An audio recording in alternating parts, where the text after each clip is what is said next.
Bueno, y seguimos con esta segunda parte, perdón que los hicimos correr con el cafecito, que apenas lo estaban agarrando y ya les dijimos hay que volver, pero ustedes saben que en las finanzas hoy por hoy son tiempos turbulentos. Para entender, en la mesa de dinero del Banco Central en este momento estaban trabajando, hay una reunión de directorio, se confirmó lo de 100 millones de dólares de intervención diaria para que haya menos volatilidad del tipo de cambio.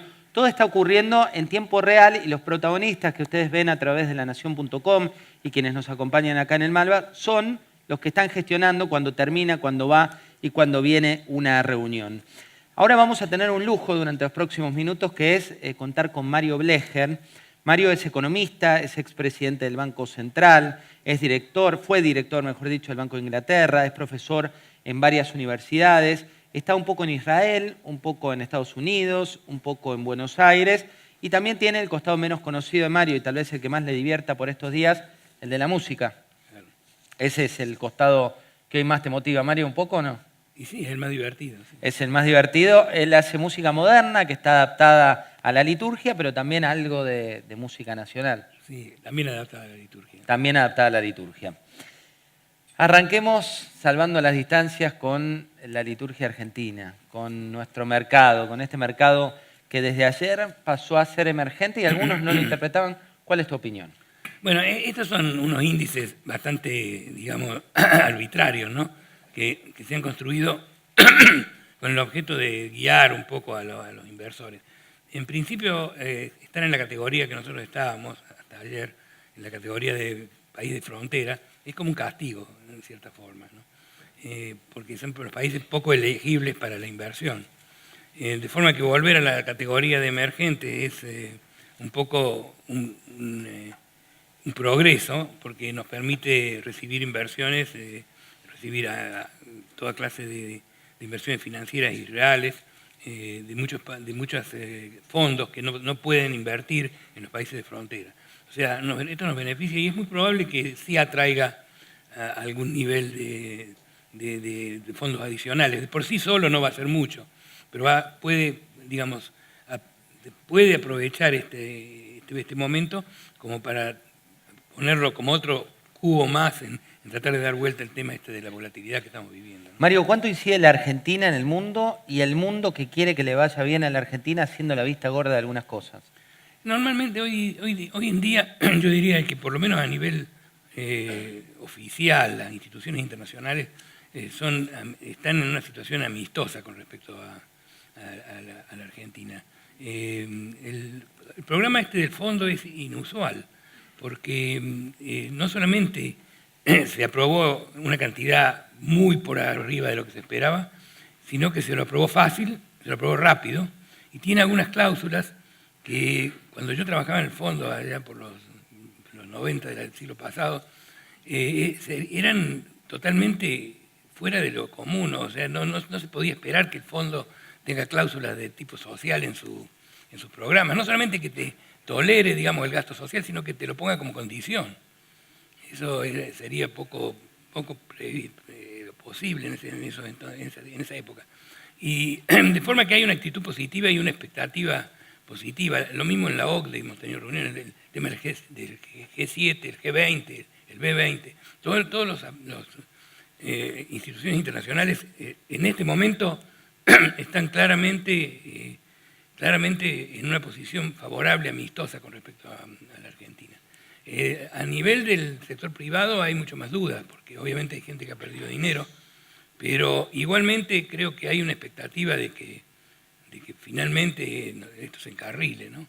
Hay expectativas que esto se encarrile. A tus espaldas tenés agua, Mario, por si querés, sí, si querés tomar un poquito. Les cuento un poco del currículum. Les decía, fue director del Banco de Inglaterra, pero él decía en los 90 cuando estuve en el fondo, ¿por qué? Porque entre 1980 y 2001 Mario fue consejero senior del Fondo Monetario Internacional en los departamentos de Europa y Asia.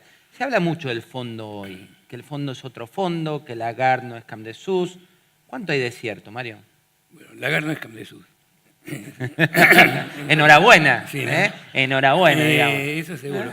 Pero sí hay algo de eso, porque ya te decía la cláusula social, ¿no? Y además la apertura con respecto a los programas. Por ejemplo, ayer el Departamento de Hemisferio Occidental, donde está la Argentina, llamó a una serie de profesionales acá en Argentina para explicarle, tuvo una sesión, una llamada de conferencia para explicarle cuál es el programa y abierto a preguntas casi ilimitadas, ¿no? Y eso es algo que era impensable. Porque antes se guardaba bajo 7 llaves, Sí. y lo sabían solo los técnicos / el ministro de turno. Y además era muy difícil disentir para los profesionales. Yo en ese entonces escribí un artículo, me acuerdo, en los años 90, sobre el impacto de los programas de fondos sobre la distribución del ingreso. Y solamente cuando aparecía la palabra distribución de ingresos se prendía alguna luz roja por ahí. Y me dijeron, esto no lo puedes publicar. Entonces yo lo publiqué igual, y me dijeron, dijimos que no se podía publicar, eso te va a costar parte de tu carrera. Bueno, sí costó parte de la carrera, pero lo cierto es que hoy en día es uno de los temas, hay una división entera que se ocupa del tema de la distribución del ingreso. O sea, hay una diferencia, porque esos son los vientos que soplan en el mundo en general, pero la esencia, y eso es lo que tenemos que recordar acá, la esencia de la condicionalidad del fondo, o sea que cuando uno tiene un acuerdo con el fondo, hay cláusulas de condicionalidad, es porque el fondo está interesado que se le pague de vuelta, que se le devuelva lo que el préstamo. Y hay confianza que eso ocurra también, ¿no? Y no, justamente porque no hay confianza que eso ocurra.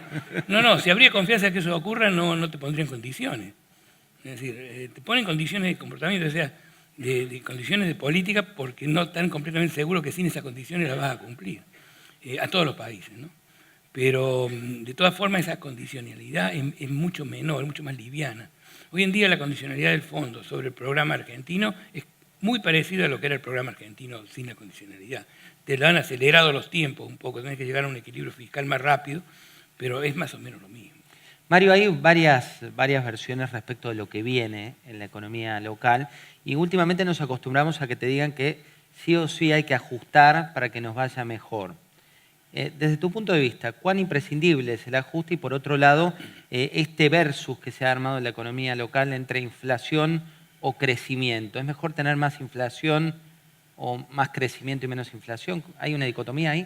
Bueno, nosotros creo que veníamos bastante bien en ese sentido. Estos eventos de las últimas semanas, por supuesto, han causado un ruido muy fuerte, han descubierto algunas cosas que estaban ya de antemano y han creado también nuevos miedos y nuevos digamos, inseguridades. Hay mucha inestabilidad y mucha volatilidad. De manera que creo que al final la inflación va a ser más alta, el crecimiento va a ser más bajo.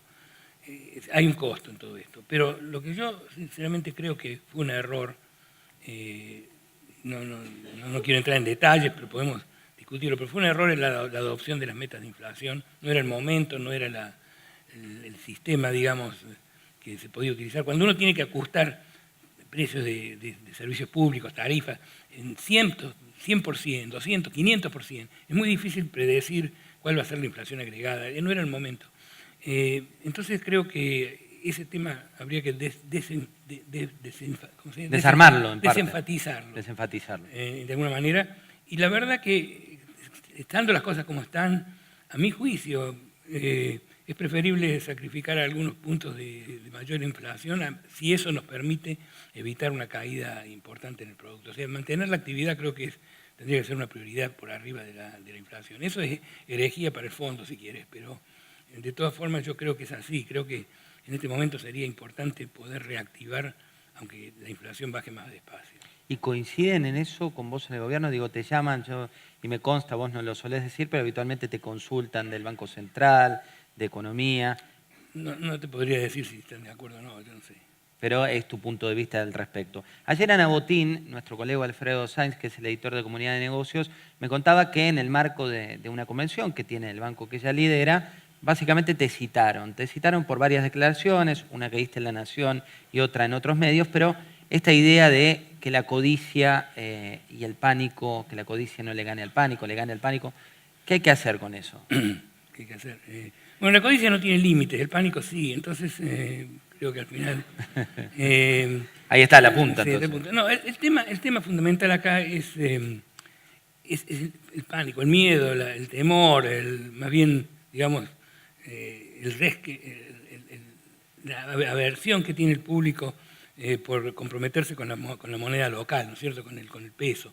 la falta de confianza en el peso y la búsqueda de refugios cuando hay inestabilidad, y la búsqueda de refugios tradicional es el dólar. Entonces, en esa pelea entre el peso y el dólar, lo que tenemos que hacer es aumentar la codicia en el sentido de que pagar una tasa de interés, tener un rendimiento sobre el peso que sea suficientemente atractivo para que eso venza el pánico de tener activos en pesos. Eso es lo que nosotros hicimos a la salida de la convertibilidad. Yo lo mencionaba en ese contexto, no en el actual. A la salida de la convertibilidad era necesario atraer recursos al peso. Y la única forma de atraer recursos al peso era que haya que aumentar la codicia.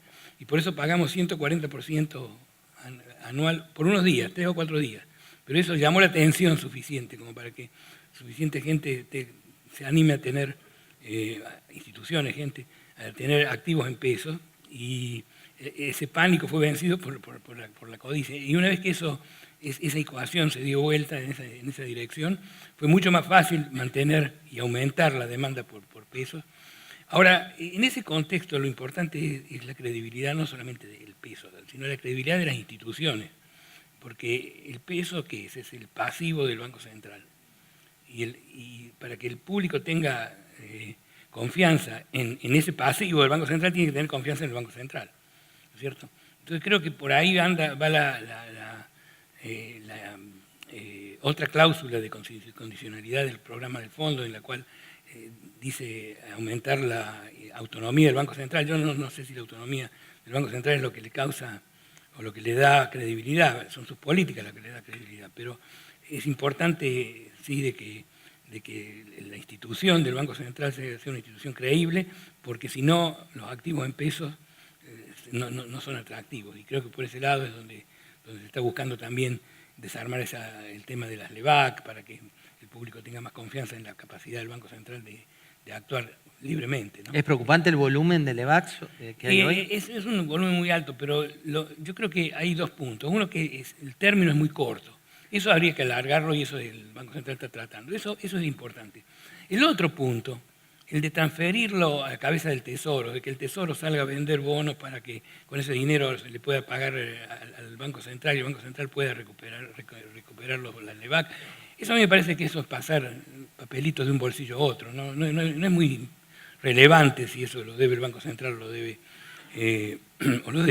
el Estado. A mi juicio, hay un problema con los bancos centrales porque no son bancos. El nombre banco le hace creer a la gente que necesita un balance, que necesita capital.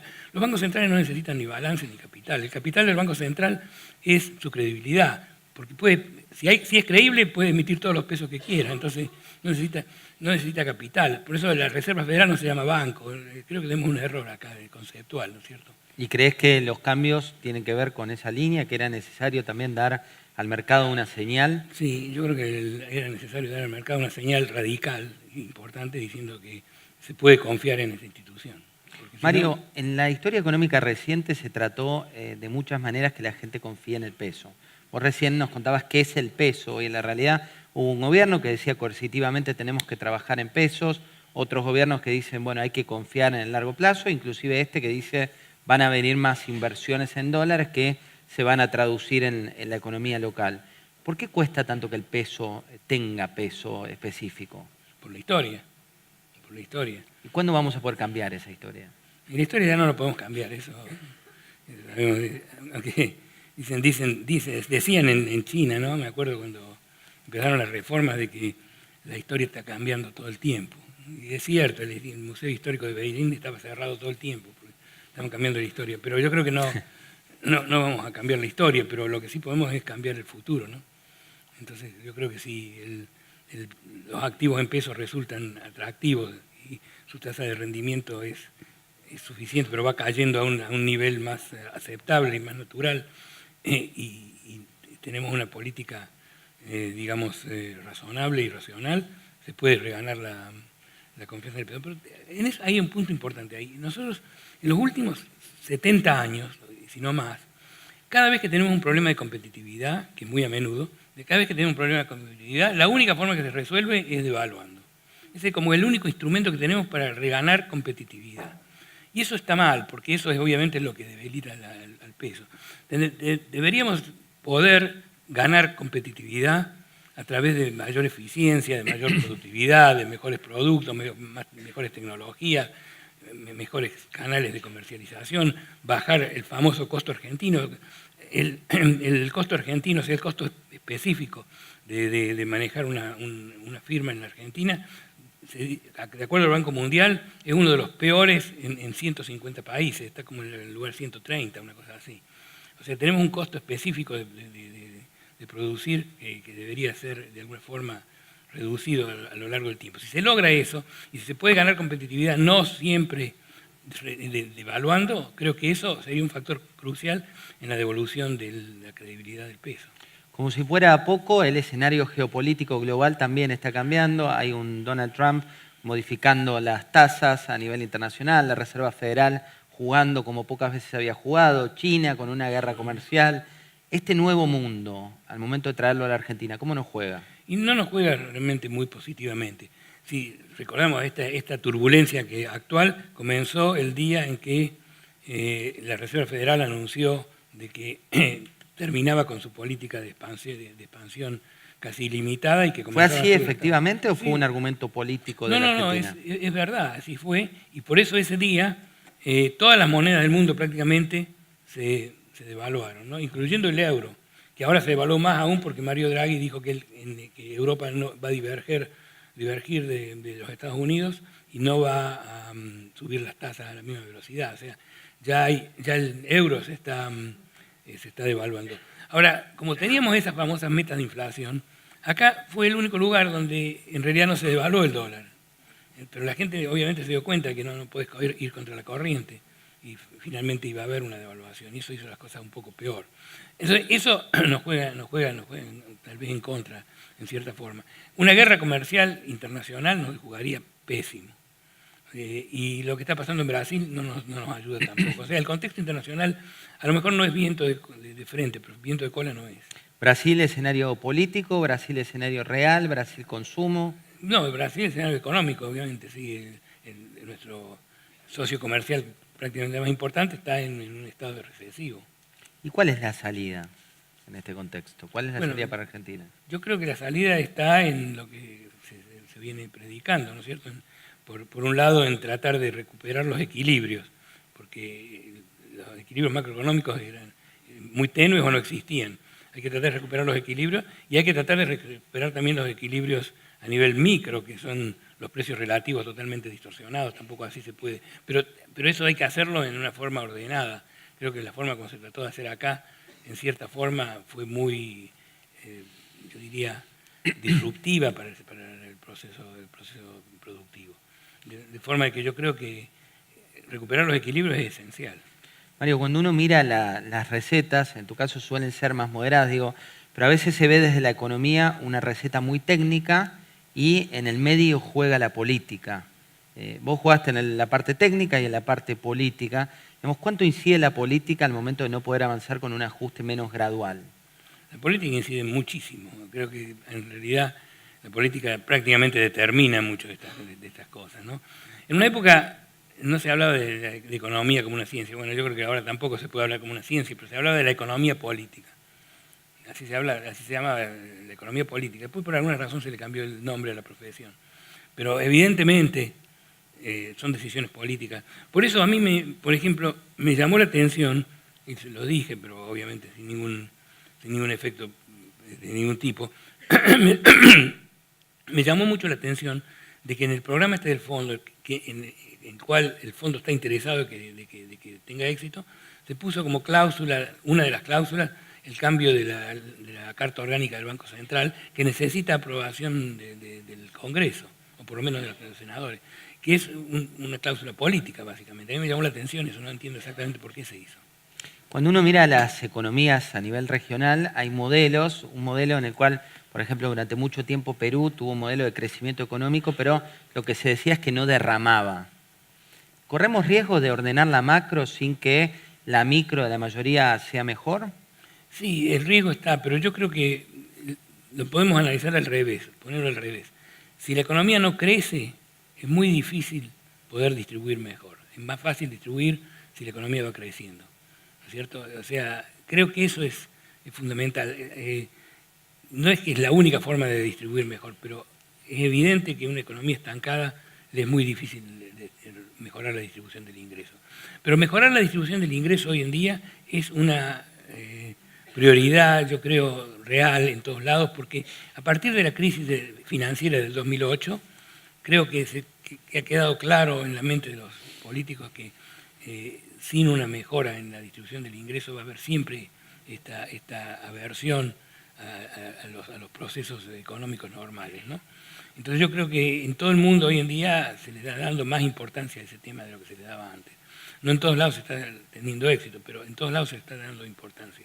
Por ejemplo, el hecho de ponerle más énfasis en el financiamiento de infraestructura, el gasto público en infraestructura, en general se ha comprobado de que a mayor infraestructura o mejor proceso de financiamiento de la infraestructura, particularmente infraestructura social, no colegios, mejora la distribución del ingreso. Es un gasto público que mejora la distribución del ingreso claramente. Y creo que en eso hay muchos países que lo han adoptado como una regla. Nosotros acá tenemos un problema que cuando tenemos que ajustar cortamos el gasto en infraestructura porque parecería más fácil, pero hay que tomar en cuenta eso. No es solamente la infraestructura productiva, sino que hay una infraestructura social que mejora la distribución del ingreso. Mario, hace pocos días el exministro Roberto Labaña en La Nación Más vino, nos dio una entrevista y dijo, bueno, esto termina mal. ¿Coincide con ese diagnóstico o es un poco más optimista? Bueno, no, yo no creo que esto termine mal. No. Yo creo que esto no termina, esto sigue. No sé qué quiere decir.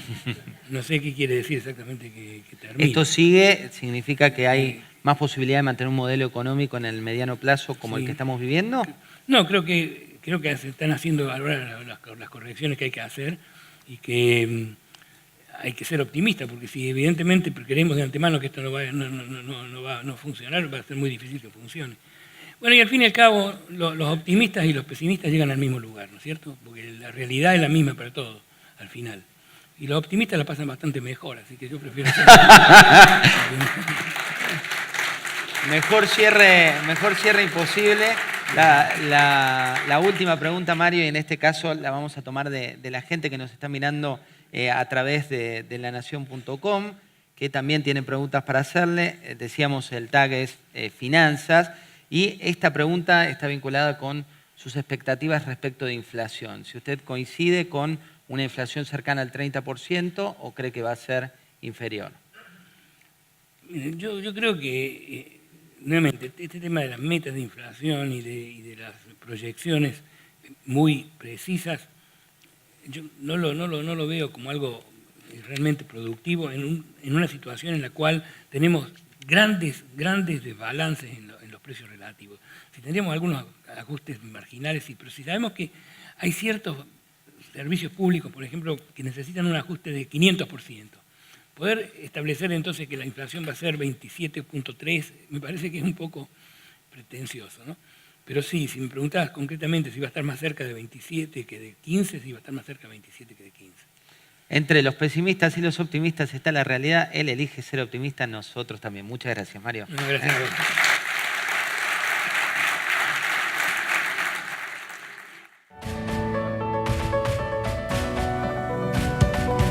Estamos trabajando con el ahora nuevo presidente del Banco Central, el exministro Caputo, en un programa para ir fortaleciendo la hoja de balance del Banco Central, reemplazando las letras del Banco Central, que tienen tasas muy altas y vencimientos de corto plazo, por letras del Tesoro de más largo plazo, proceso que se irá haciendo gradualmente, porque el Tesoro irá emitiendo letras en pesos en el mercado.